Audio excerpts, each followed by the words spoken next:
no place to sleep, nothing to eat, nothing to drink, and then became sick, and then he dies. Yes. Why? Because he doesn't have much money. Yes, he has no money at all. And there's no food. So why? We agree this is not fair. Yeah. Yes? Yeah. But why it's not fair, okay? Who made him like this? Why he's like that and you are sitting here enjoying the nice food and why? Yes. So we can feel how they feel.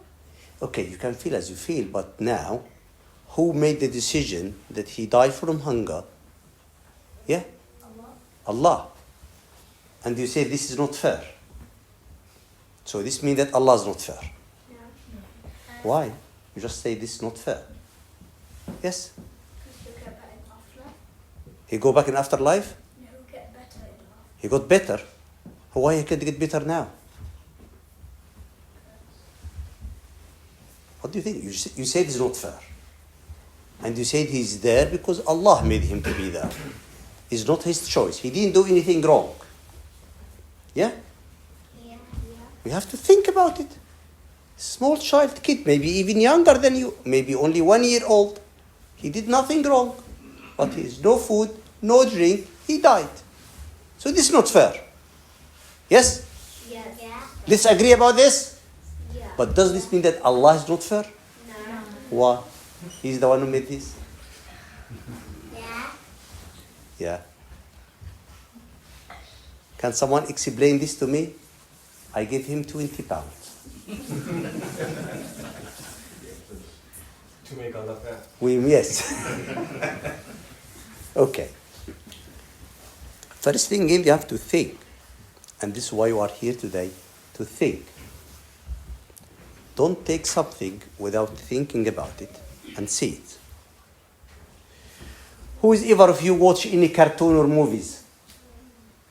Yes? You all watch cartoon and the movies? Yes? And this one, whatever, Spider-Man or anything like this, yeah? When you see him. Do you see sometimes Spider-Man is in a problem, someone is hitting him or this, yeah? Do you see this? And then at the end what happened? Yeah? Spider-Man gets up and they kill all the enemies and he win at the end. Yes? No. No? I don't want Spider-Man. Okay, who's you want? Superman? No. Tom and Jerry? Anyone? So, when you watch the movie, there is part in the movie that's sad. Someone is suffering. But the rest of the movie, they are laughing and enjoying. Yes? Yeah. Okay. Usually, how long we will live? How long? 60 to 80 years. 60 to 80 years? I'm dead now. Allahu Akbar. Alhamdulillah. It's a good start. Take 20 pounds from me. Okay. You are correct. 100 years you are going to live. And then, no one, Muslim, non-Muslim, don't believe that he will die. Yes? Everyone knows he's going to die. There is no one who's going to die. Yes? And no one knows when he's going to die. They say in the UK 2 facts. What are the 2 facts? Death and the tax. That's it. It doesn't need to be to believe in religion. You will pay the tax and you will die. These are 2 facts. So, if we have a movie, and this movie is 100 years, yes? Yeah. And you have 1 year bad, and 99 is very good. If this is fair? Yeah? 99 years good, 1 year bad. What about if it is million year, and only 1 year bad, and the rest of the million year is good? If this is even nicer? Yeah. What about if the million is a billion? What about if this year is a second? Yeah? So it is all, you look to the whole picture. Don't only look to one side, that this small young boy died at young age with a suffer. This is part of the picture. It's only today. But as you said, and you will have £5 for this, that there's a life after that. And in the life after that is unlimited. Is more than the million and the billion of years. And now, this boy who died there, sitting now in the paradise like this, all the food, everything you enjoy, everything that you can't dream of, he will have it there. And he's enjoying like this for billions of years. But he suffered for a few years. Yes? But in the big picture, is very small. Yes? Yeah. Okay. If you live 100 years, are you going to be fit and well 100 years? No. You have cold and cough and diarrhea, and you fall, have a pain, you have a surgery, you have no money, you have stress, you have the worry. If you add this to your life, it will be more than these few years. You might have 30 years actually in suffer, 40 years in suffer, 20 years in suffer. He only got few years, and then straight to the paradise, first class. Yes? Yeah. Yeah. So when you look at this, okay, if I'm going to live for 100 years, and you have seen him, people here living, he can't talk, he can't walk, he's struggling, he can't even go to the toilet, he just have to wear nappies all the time. Do you know nappies what it is? You know, you have been through that. Okay, well done. So this is how you will live your life if you live until 100 years. Yes? Yeah. Yeah. So from one picture, if this is the only life we live, then Allah is not fair. If there is another life, if there is another world, then there is a difference. Because there is much more rewards there. Yes? Yeah. Yeah. Who want to go back to Sri Lanka? Well done, well done, well done. So, sometimes when you go and buy a nice jacket, you say, I will take this jacket back home, yes? Yeah. You do that or not? Yeah. And this nice dress, I will wear it, and they go and they will have this dress when I'm going for the wedding of my cousin there, yes? Yeah. So you save your nice things when you go back home, yes? Yeah. Our home is in the paradise there. What you save for it? Yes. Yes. Because actually, Allah said to send it off. Yes. Actually, Yes. So we should send all of the good things, good work, good deeds, good money, all go there. Because this is our ultimate home. This is the home. Yes? Like we think about going home, this is how we think about it. Yes? Agreed? So, one aspect when we think about, and this is now for the adult, is you choosing to come here. Yes? Did anyone force you and put your hands like this and they ask you have to go to the UK? Or you choosing to come here? Yes? Choose to come here. And why you came here?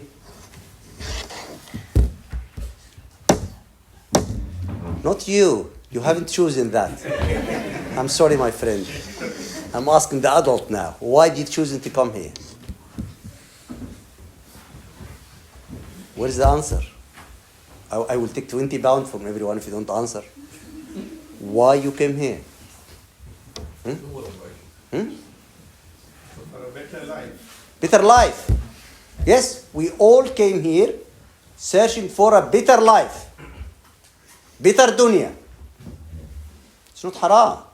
But at least you have to be fair and honest with yourself. I came here to have a better dunya. Yes? Yeah. Okay. Yeah.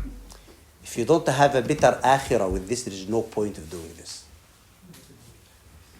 If you are going to compromise and lose, you rather lose your dunya rather than losing your akhirah. Yes? Because this is the big loss. So everything has a tax. If you have money earning more, you pay more tax. If you want to live a good life, there is a tax that you have to pay. And the tax is the responsibility. يا أيها الذين آمنوا قوا أنفسكم وأهليكم نارا. Yes? Allah made responsibility, oh the believer, you have to save yourself and your families from the hellfire. This is your job. This is job number one. Job number two, you are a teacher, you are whatever, doctor, you are whatever, working, you are taxi driver, it doesn't matter. This comes second. But the first thing is you have to save yourself and your children from the hellfire, because Allah will ask you. So it is not like someone thinks, Alhamdulillah, I'm good. No.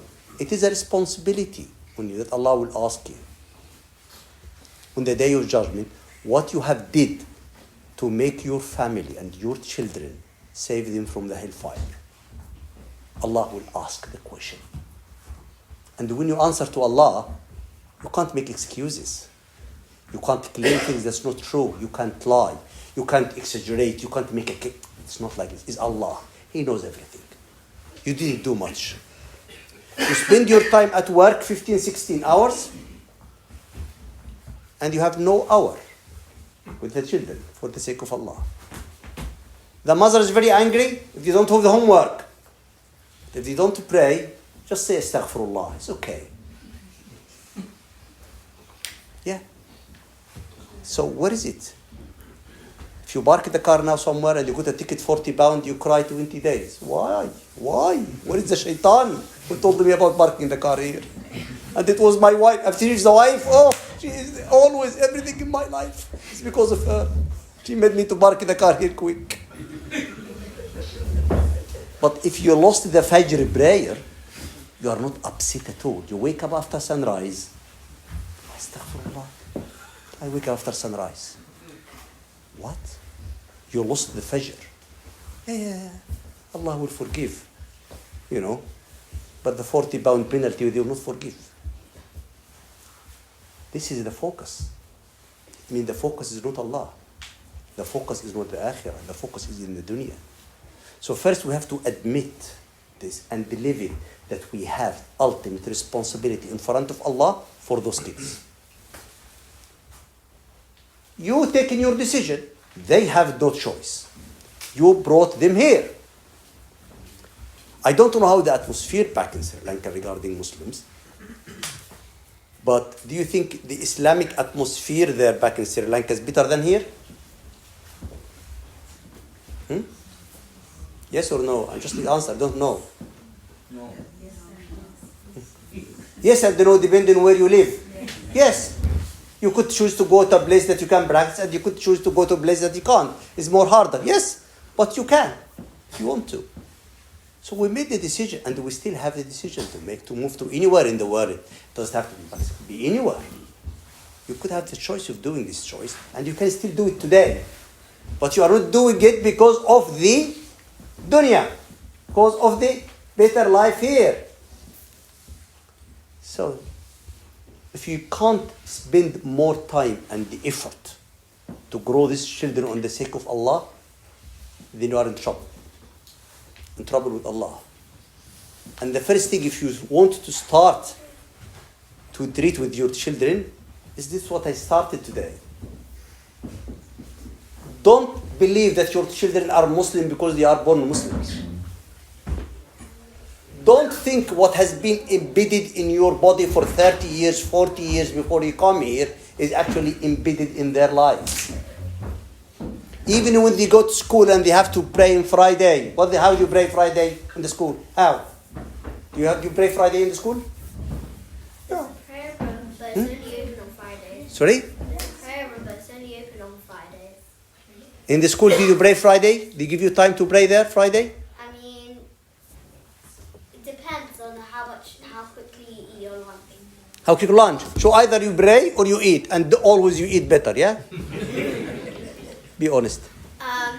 Yeah. Yes. I eat as fast as I can, but Yes. So, at least when you are hearing the azan and when you are going for the Friday prayer every single week, there is something that's going there in the background. Even if the khatib has nothing to say, even if he's saying something doesn't make sense, there is something, there is a seed going on. And this seed is building up, whatever you like it or not. They didn't have this choice. So, how to compensate for this? So, I got one of my colleagues, he's a consultant. And one day his child was 14, taking him to say, let's go to the mosque for the halaqah now for a mosque. He said, no, I'm not coming. Come because Allah will love you if you come to the mosque. He said, I don't want him to love me. Do you think I believe in God? I just was following you over all of these years because I don't want to upset you. But really I don't believe in. He has been going with his father to the mosque and doing this, okay, just once you reach this age, that's it. And his son today, as we speak, is one of the big drug dealer in the city he's in.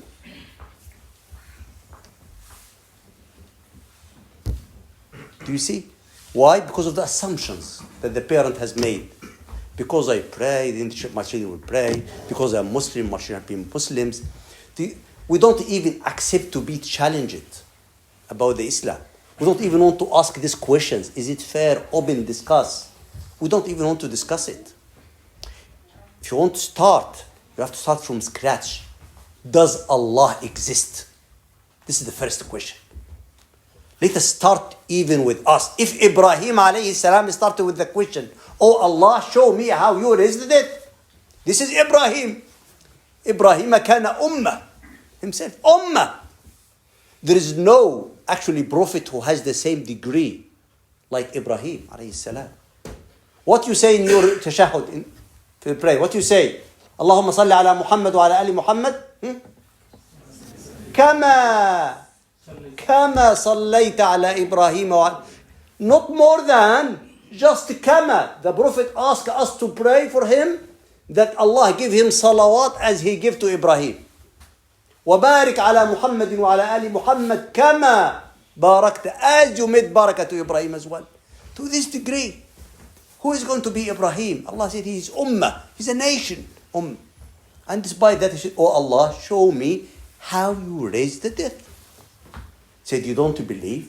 So I believe, but I make my heart to calm, to have calamity in my heart. So don't be nervous when someone of your children start to challenge you about the basics. Because sometimes if you don't know, you have to learn how to do it and how to answer it.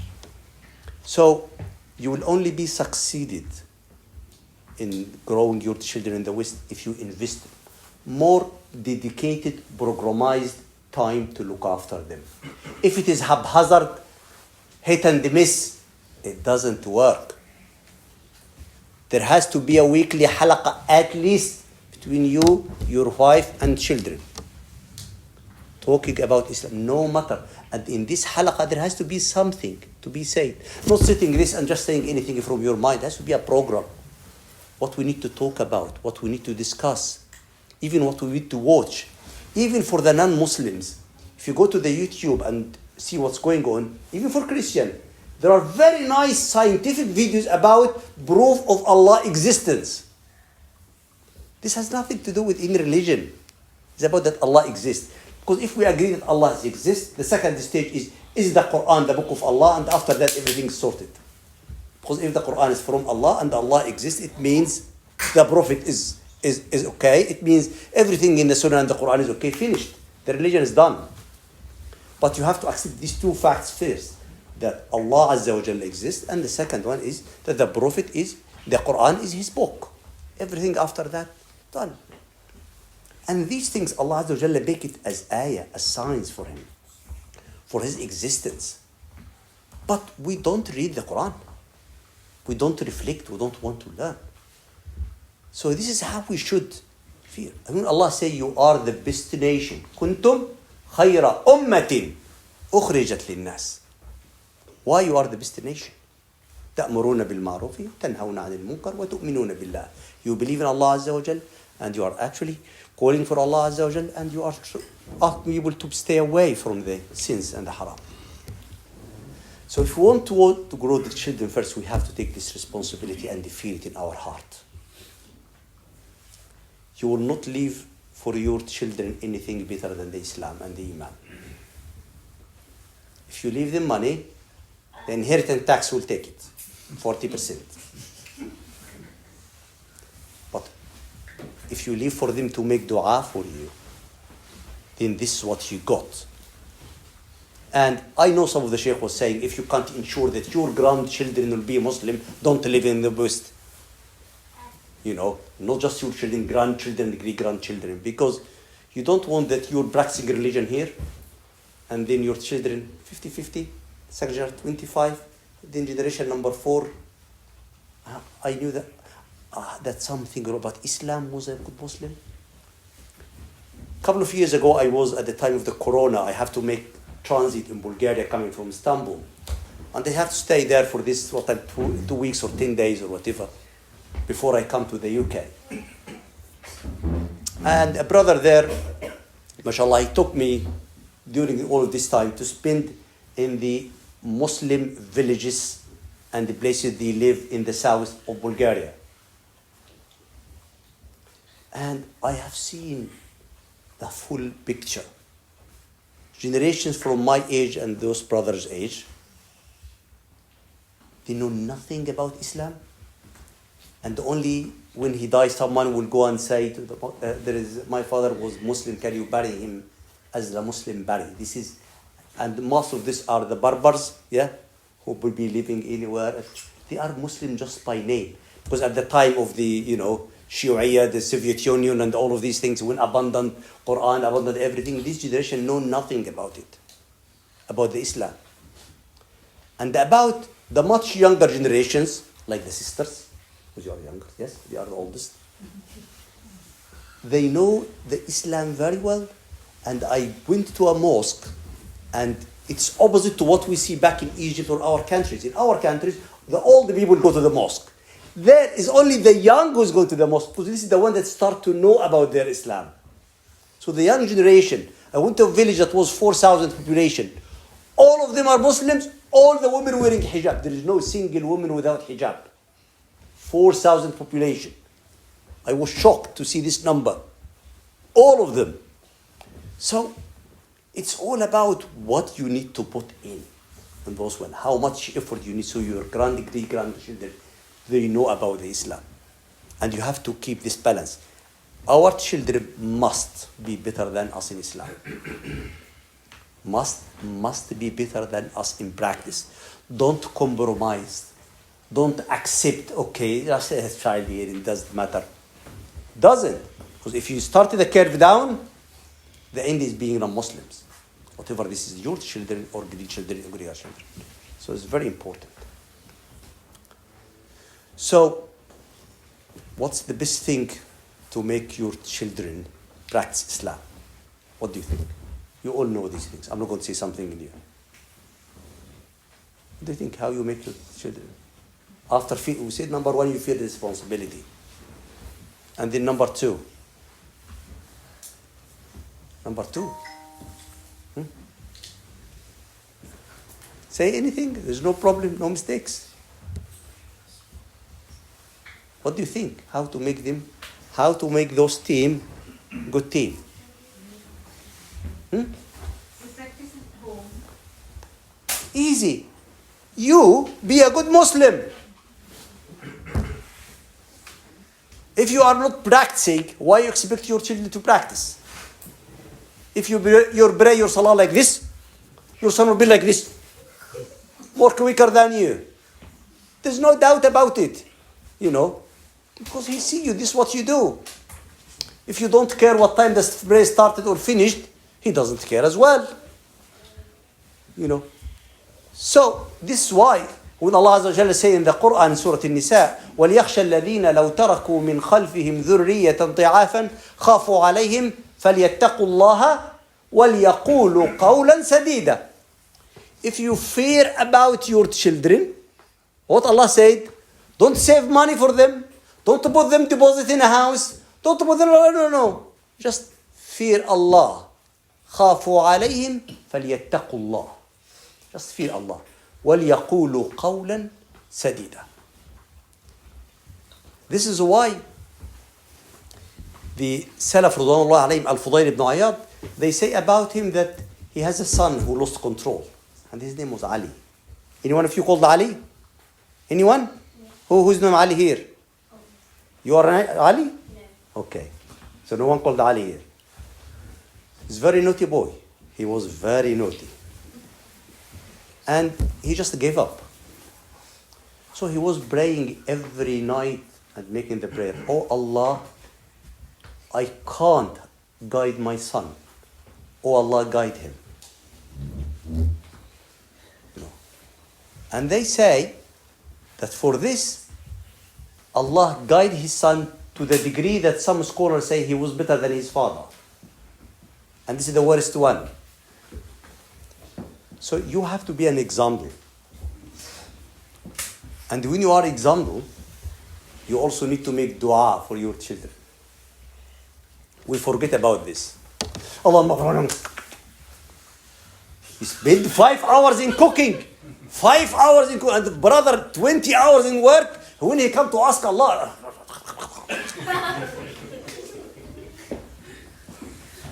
wallahi, is very stressful.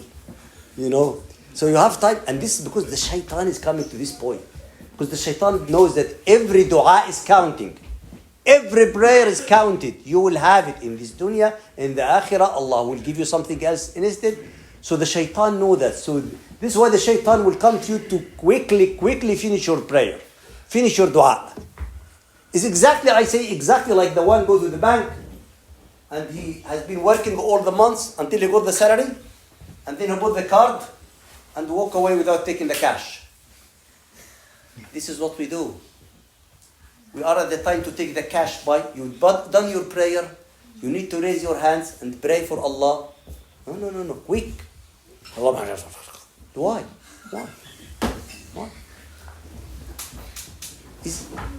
How we see these things is in fact humiliating.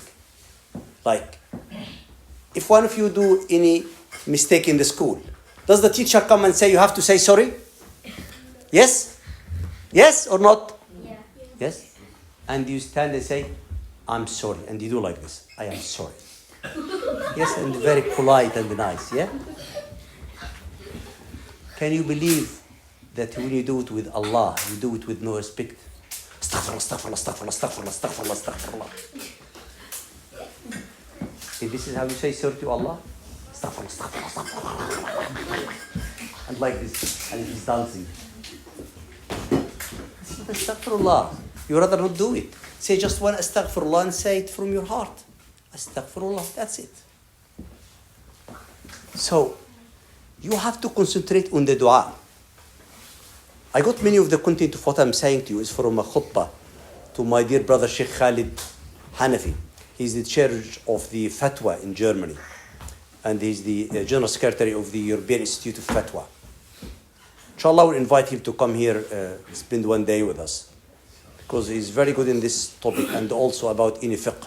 Because this is his specialty. He was saying that he saw a converted brother, German converted brother. All of his children practicing Islam, 5 stars. Nothing 4, no 3, no 2. The best. And he managed, mashallah, to get them all married to practicing brothers. Mashallah. He said, I felt very jealous because I'm just hardly struggling with my children. So he said, I went to him and they asked him, what exactly you do to make your children like this? He said, simply, wallahi, since I became Muslim, there is no single sajda I made without praying for my children. No single sajda. In every sujood, he prayed for his children. Because there is a limit of how much you can do. But there is no limit for what Allah can do. And change their hearts. Because it's very difficult. We have to accept we are living in a different atmosphere. Back home, I'm not sure those from my generation, none of you from my generation, everyone is at least 15 years younger than me. So, I remember back in Egypt, when we saw this magazine with a woman without hijab. Oh, it was like, and people pass it under the table. a woman covered with her hair.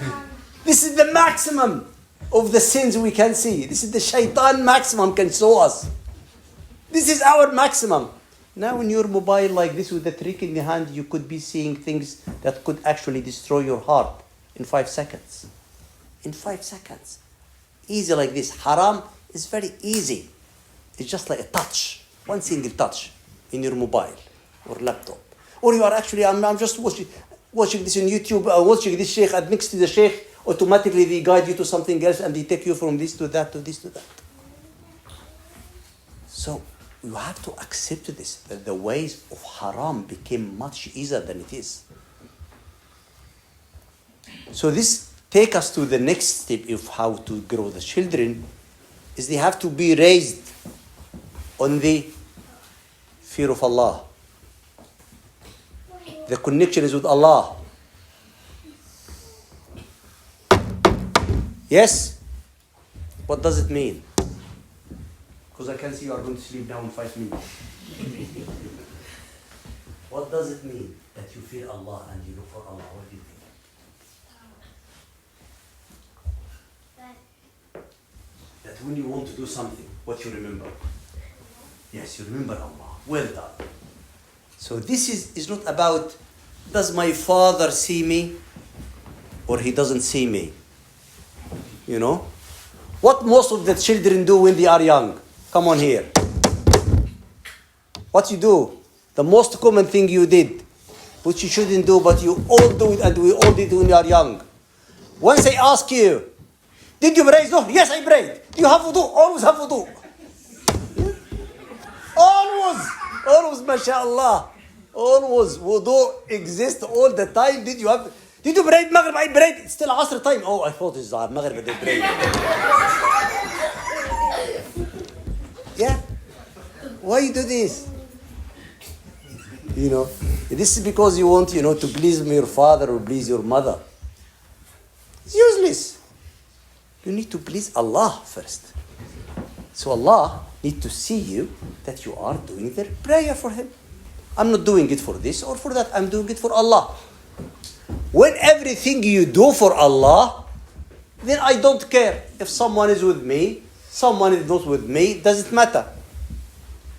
Do you think people here in the UK are having disciplines and doing things in the right way because they want to be like this? No. Because of the law. If he breaks the traffic light, the camera will take picture and then he will have point and he will pay money. Yes? Yeah. If there's no camera, then that's all right. You can't cross the traffic light because there's nothing's going to happen and no one can see you. Yes? But when you fear Allah, I don't care if there is camera or not. I'm not going to cross this traffic light for the sake of Allah, because I might injure someone. So for the fear of Allah, I'm not doing this, not for the fear of the cameras. It's a different. Not because no one see me. When I sit on my laptop or iPad or computer, I don't watch bad things. Not because mama or baba, because Allah. Not sit and when the mama go, change the window. Straight. And open the book. Or open the Quran. Astaghfirullah. You go in the mood, yeah? Stop these things. Allah see you. You have to be more conscious about Allah see you. If you live your life with only this word, you will be a good Muslim. There's one of the biggest scholars. They asked him, how you became a scholar like this? He said, my uncle told me, I need you to say every day 5 times, Allah see me and Allah know what I am doing. Say it 5 times every day. After that, he told him, say it 50 times. Say it 100 times every day. And then he told him, after that, after a few months, put it in your heart that Allah see me and Allah knows what I'm doing. This is how he became to this degree of scholar. Because he has no connection, he doesn't care what people say. He cares about what Allah. But when you go and pray in the mosque, yeah, Allahu Akbar. At home, why? Why you do this? It's the same God in the mosque. It's the same God at home. Why do this and do that? It should be the same. So you have to grow up thinking the most important person is Allah. And the most important one you need to please is Allah. And if Allah is happy with you, it doesn't matter who is happy or not happy. Because you did what you do for the sake of Allah Azza wa Jal. This is how your heart should be. Only connected to Allah. If you have a problem, complain to Allah. Oh Allah, ask my father to give me more money because my pocket money is very small. That's okay. You can do that. There's no problem. The companion of the Prophet, Abu Hurairah, was saying, I'm asking Allah everything, even for the salt. Oh Allah, give me salt to eat. Just salt. Simple like that. So, we have all to grow that we are only watching Allah Azza wa Jal. And we don't care about anything else except to do this. By the way, the traffic light. Any of you has been to Egypt? No? None of you has been to Egypt? Okay. How we drive in Egypt is something that no one in the world can drive. And this is why you can drive anywhere. If you drive in Egypt, you can drive in any country. You know, there is no rules, there is nothing. Okay? It's about how, and you say, and the number of accidents we do is just more than anything else in the world.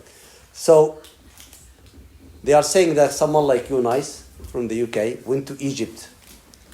And he went to the taxi. And the taxi driver, once he see the traffic light was red, he passed the traffic light. So, one of you say, it's too much what you are doing, the traffic light is red. He said, don't worry. You are with a professional. It's okay. Next traffic light, same. Red. Don't worry, you are not from here. I'm professional. Fine. Third traffic light is green. He stopped. So you are why stop? Because maybe some professional is coming.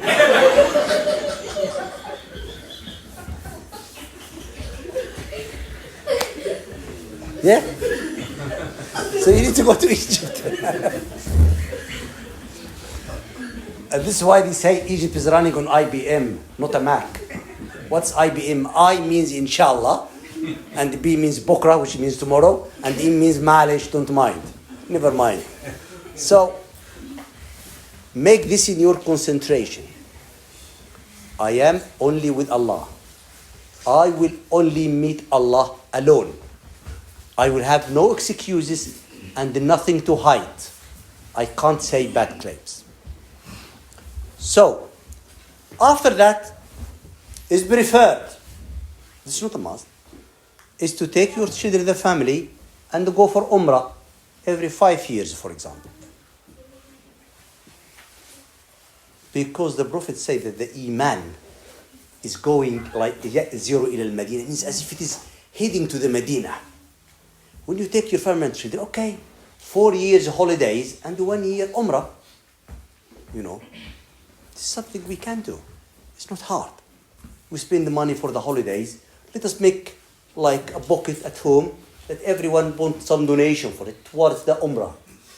And once we collect this money after 3 years, after 5 years, try to go together for Umrah. It makes a big push when you go to the Kaaba and you do this. It is important that we live this and being in this place and have the mercy of Allah Azza wa Jal coming through this. The other thing is about, we have to try, if you want to grow your children here, you have to try to allow a space for the word why. Yeah? When you have a child 3 years old, every day he's asking why. Stop saying why. Yeah? Yeah? Why? It's fine. Ask the why. Because asking for the why is opening topics that we need to understand. And it's better to be honest with yourself about things that you are not familiar with and try to find explanation for it. Because when you grow up, okay, let me say this, okay. Do you love your mothers and fathers? Yeah. You are doing half-half. you are in trouble. I'm telling you. You love them. Yeah. So if your father told you to go to the supermarket to buy something, you will do it? Yeah. Probably. Okay. If your mother told you to iron something, are you going to do it? Are you sure with love? Huh? Why me and your head and the blade and I put something, yeah? So why you do it? Why you obey them? Why? Why? Why? Sorry? To help them. Why you help them? Why you listen to them? Why? Why you say do something, you do it? Why? They're our parents. Hmm? They're our parents. They are parents. So and so what? They care for us. So just they care for you, you care for them. Dual benefit. Yeah. This is the reason you agree about it? They care for you, you care for them? Yes? What?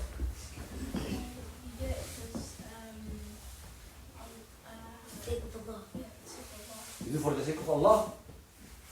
You do it for the sake of Allah? No.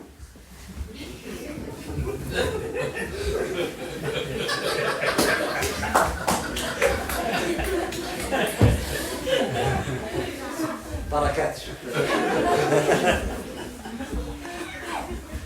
So you do it because you love them. Yes? You love your parent, so you want to please them. Yes? So you do it because you out of love. Yeah? And sometimes worry about, yeah? Most of the time. So when we say that you do it because of love, and you say, I love Allah, then you should actually please Allah. Who is more important, your father or Allah? Allah wants something and father wants something. Yeah? We should be doing what Allah wants more than anyone else. Yes? Yeah. And this is why we said, it's the time of the prayer. I don't want my father or mother to tell me this is the time of the prayer. And they keep calling me the day, come and why? Because myself, I know this is the time of Dhuhr or Asr. I have to pray because I love Allah. And I want Allah to be happy with me. Yes?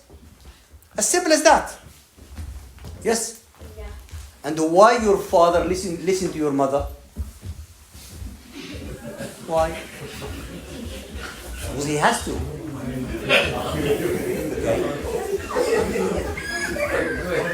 So, you do things out of love to human, and then you claim, I love Allah, but what Allah wants, I don't want to apply the rules. You claim, I love Allah. Okay, show me the evidence. You will not accept. If you say to your wife every day, I love you, I love you, I love you, did you give her £1? You say goodbye. I had enough from this love. I got 1 million love. I love you. Give me just £100. You have to show the evidence.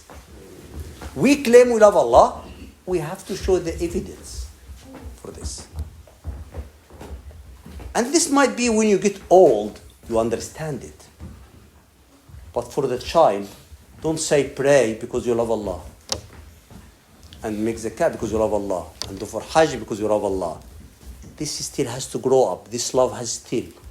Love at the first week rather than engagement and after whatever until marriage, after 30 years of marriage, then you go back to zero again and you start, is changing. So allow them to ask. And Allah will say, كتب عليكم الصيام كما كتب على الذين من قبلكم لعلكم تتقون. So Allah made a reason. I made you to fast because I need you to attain taqwa.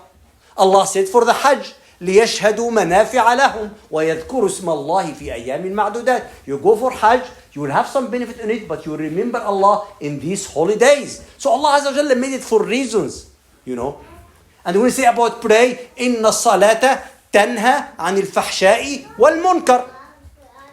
The aim of the prayer is for you to be away, to take you away from innocence and anything bad. Allah said this is clear. But it's how you sell it, how you see it. You can't just say, Allah told you to pray, you have to pray. There's no discussion. No, we discuss it. Let us discuss the benefit of the prayer in yourself. I give you example. If the king now come and say, my friend, I need to meet you. Will you be happy? Does the king want to meet you? Or no? No? You will be happy to meet the king? The king wants to meet you. Will you be happy? You will be happy or not? You will be. What about you? You will be happy to meet the king? You don't know? You don't mind? You give him an appointment? If the head teacher told you, come to me, you will go quickly. Yes? Yes, that's it. The king is too much for you. And if the head teacher told you, I need to meet you every day, you're going to say, I am the favorite child in the school.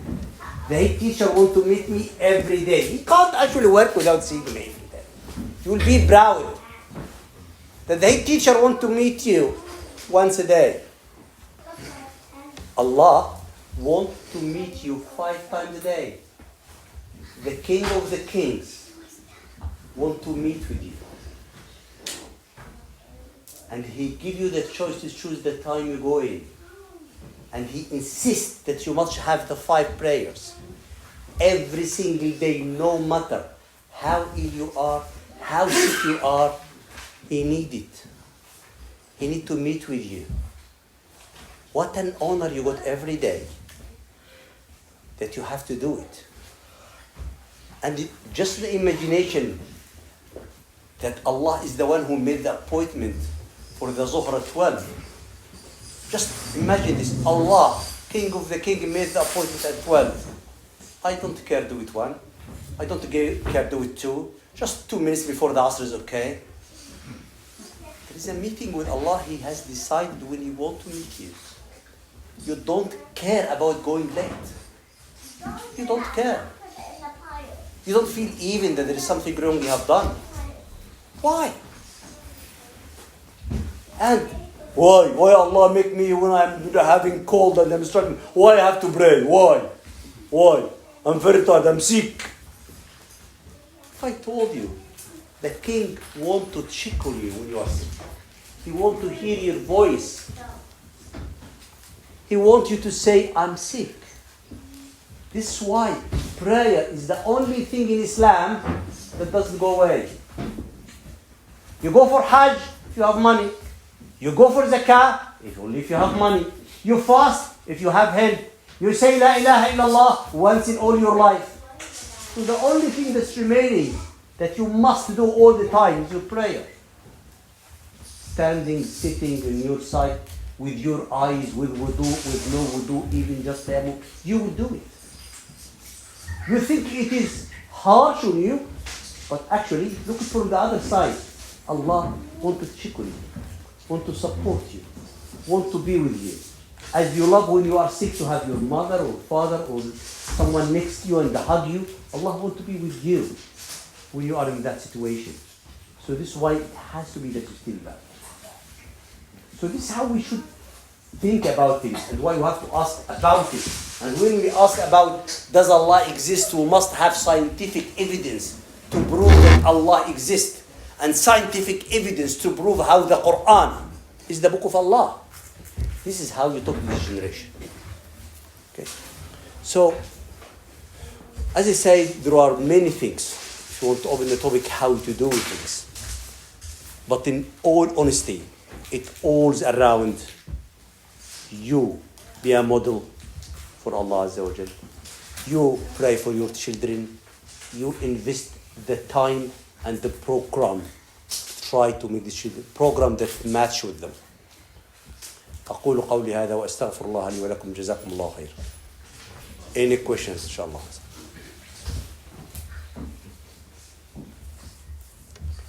Okay, where is the way to home? Shall we go home? Yes, it's 8:15. Enough now. Everyone go to sleep because we go to school tomorrow. Okay? جزاكم الله خير. جزاكم الله.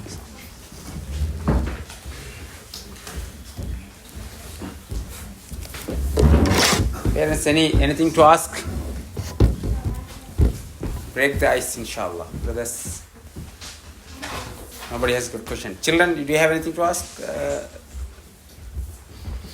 No? That's good. Yes. Just let me ask, how long have you been here in this case now? Maybe 10, 15 at least? Living Yeah. living 10 years, but coming into the hospital 20 years. Yeah. Yeah. So, recently, the social dynamic has changed. And internet is open, and the family dynamic might have changed. So you're bringing up youth is concerned. Have you seen a change in the society, especially from the experience, say, 2 decades? Okay. Or maybe it's maybe too long, 2 decades, maybe last 5 years and before that. So 20 years ago, I wasn't born yet, Fact number one. What we have to accept is, in a simple answer, our children should not be in a mainstream school from year 5. Simple answer to everything. I didn't get you. What do you mean by mainstream? The school has get worse more than it was 10 years ago. And the regulation is coming and will be mainly affected by Muslims. It's going to get worse. And the right wing on politics is increasing. Don't be shocked if they start to discuss the hijab in the school. Don't be shocked that they will start to be actually push you that you must attend these LGBT things and stuff, which is optional. Why don't be shocked? Because we do nothing. We are the worst passive minorities in the UK, the Muslims, despite we are the biggest small ethnic minority. Because we just said it now. They don't allow time to pray. Your child here in the school things that you never hear over 8, 10, 9 hours. And after that you will hear from actually his colleagues as well. So our generation shouldn't be going to mainstream school as from year 5. This should be the aim. And then how to reach this aim? Yeah? In the UK, there is today, as we speak, sitting today, is 85,000 child having home education in the UK, majority middle class white. It's allowed. I'm just giving one example. Second, the Muslims here are 3.5 million, and there's 350,000 Jewish in the UK. 4% of Muslim children go to Islamic school. 4%. 65% of Jewish children go to dedicated Jewish schools. Yes? So when you go to London and see these children practicing very good, wearing hijab, Jewish, and doing all of this, because they have brought up in these schools, because they have been in this atmosphere. So for us to build to have a proper good schools, this is more important than having a mosque. So do you think they're going to continue with these private schools? Because, as you are a Muslim and you open up a new school and the Jews they are open, but in the future they may block this one, is it? Put it this way. When you have a window, you rather take it. And if you are the only one affected, then it's going to be closed. But if there are private schools across the whole country, it's a big business, and they increase even the tax on it. This is a big business in the UK. So they can't close the Muslim one and they leave the non-Muslims ones. It doesn't work. But if they want to say we want to ban the hijab because we are the only one wearing hijab, it's going to be easy. Because this exactly exclusively applies to us, in a way. But now you have this window. Why you can't choose this opportunity to do it? The problem is, I think we're discussing this, we have started some meetings in Milton Keynes to try to establish a girls' school, secondary school in Milton Keynes. Is when you do something for Muslims, you have to be inclusive for all Muslims, not for the one who can afford. Because this secondary school, Baytul Ilm, for the boys' secondary school, costs 3,000 to 4,000. And they are making loss every single year that you have to fundraise money to cover their cost. And there's only 100 child. So this 3,000 to 4,000 is too much for many Muslim families to afford in a year. And especially if you have more than one in the secondary school. So we must find alternative to do things that could be affordable to everyone and to protect them. And this is why, for answer to your question, yes, the atmosphere is worse as it comes, you know. And with the rising right wings and with the rising cost of lives, people has to blame someone. And the easy one to blame is us. They finished from the East European now, and the Brexit, now it's going to be us. And have you seen in this riot that happened last year, you know, it was all about Muslims, you know, like or not. So we have to establish ourselves in the community on a political level. Only MPs are the one who called Muslim and has nothing to do with Islam. Whatever this Labour or Conservative or whatever. Why? Because we have no place in the politics. In fact, majority of us, if I asked you one by one, who voted in the last election or none. You don't vote in election, you don't have the representative. You are not actually fighting for rules. You are just sitting there all the time and you are subject to oppression and you can't even stand and say this wrong. This all has to change. And this is the new generation has to lead on this.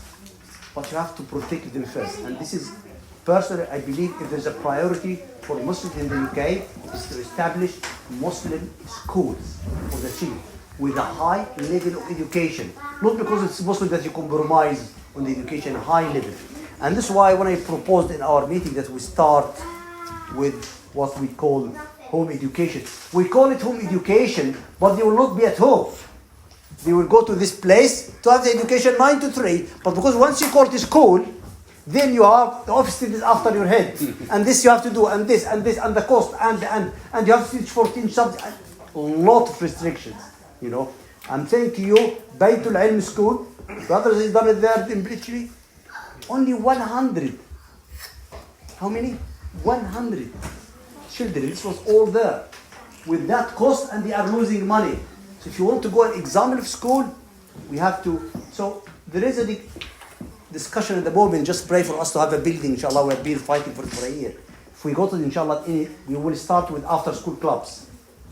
At least we prove that we can do it, and then maybe we move to a home education hub or something hereafter. Do you know how many children going to year 7 in Milton Keynes this year? Muslims in common. No, in common. Going to year 7, how many? 4,010. This is the number of children who went to year 7 this year, 4,010. How much Muslim? Okay, no. So 55% of those are ethnic minorities. At least, I will tell you, is 2,000 of those who are Muslims. And I remember in one of the meetings in the council, they say it, but it was hard for them to say this is the first time in history in Milton Keynes that the children of ethnic minority is more than the white. First year in the history. So we don't want to have a history as a number. We want to have the history as action. That those children who are coming, they have to be in a position to control places. We don't want anything for us, but we need to have our share first. We need to have our rights that we exist here. For us, we love the rich people. We want them the khayr. We want them to good. We want to grow this country. We are not against the country. We actually want to build the country. But at the same time, we need to have our own rights as well to be looked after. We want to have the Eid as a holiday. How you can have the Eid as a holiday if none of us is governor in a school that his son goes or daughter go for? How you can be there? You have no voice at all to talk about it. So it's complex matter. Are there many initiatives there to start being education? About the school? Yeah. Yes, there is a committee just being formed last month with representatives from all mosques, you know. And We met last week for the second time. Third meeting is next month. I say it's all about how you play it. Because some people got money, so they want only to do it. Even 5,000 pounds doesn't matter because we're able to afford. And the vision is we need to be inclusive to everyone regardless how much they can afford. I believe there's no house who is difficult for them to pay £100 a month for his child to go to a Muslim secondary school. Yeah? £100 a month will never be a problem. Once the £100 became 400, it became difficult. You know? So it's about the balance of this. But again, this is what I'm saying is we need to be active, brothers, you know. We need to do something. So we need to be engaging in all of these things. We are not engaging at all. We are just living in an island. I can't see a reason why can't be the Pakistani brothers here and the Arabs are here, you know, and Bangladeshi and Indian brothers and sisters can be here. There's no reason why they shouldn't be. You know, there's nothing that we are saying that is secret or harmful for anyone. So unless we come together as a union and we try to coordinate work and we try to move forward with the project, then it's a failure. But actually, you know, until you tell us now, we don't know this kind of issues is over there. It exists. We arranged a visit to the prison, you know, and the prison Milton Keynes is one of the 15 high secure prisons in the UK. And 55% of people in the prison are Muslims. Like we've been talking about this brother who took 20 years. 55% of the high secure prison in Milton Keynes are Muslims. They are dying to have the Quran. They want someone to give them some lessons about Islam. Because for me, over the last few years, I start to feel, what's the point of wasting your energy talking to practicing brothers and sisters? There are people there who don't pray, never go to the mosque. There are gangs, Muslims, there are this. We need to reach out to those. This is how we should all move to try to bring this community. We are one of the fastest growing Muslim population in the UK. 66% increase of Muslims in the UK between 2010 and 2020.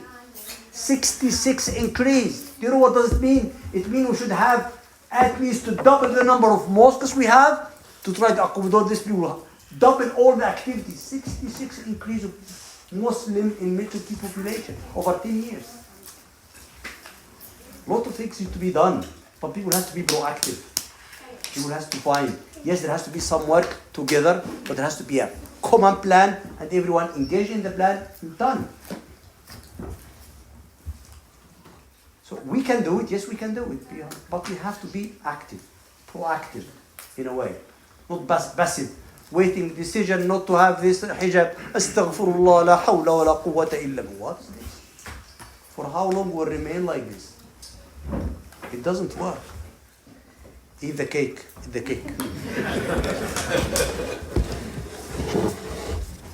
Is it halal? Halal. Are you sure? Tamam. So inshallah, we will finish. Jazakumullah khairan, Doctor. The busy schedule. All year around, he's flying around and moving to other places and things like that. And this time of the night, Jazakumullah khair. Please pray for the doctor, all of you, children. We'll be allocating more time to us, inshallah, in the future. A lot of thought-provoking points he raised. So inshallah, think about all those issues. He made it interesting and thought-provoking, but it's delivered in an interesting way, and he made us laugh as well, inshallah. Jazakumullah khairan. We'll finish with this. Maybe 5 minutes we can talk. We'll finish with the dua. Subhanakallahumma bihamdika ashhadu an la ilaha illa anta astaghfiruka wa atubu ilayk. بسم الله الرحمن الرحيم والعصر إن الإنسان لفي خسر إلا الذين آمنوا وعملوا الصالحات وتواصوا بالحق وتواصوا بالصبر جزاكم الله خيرا.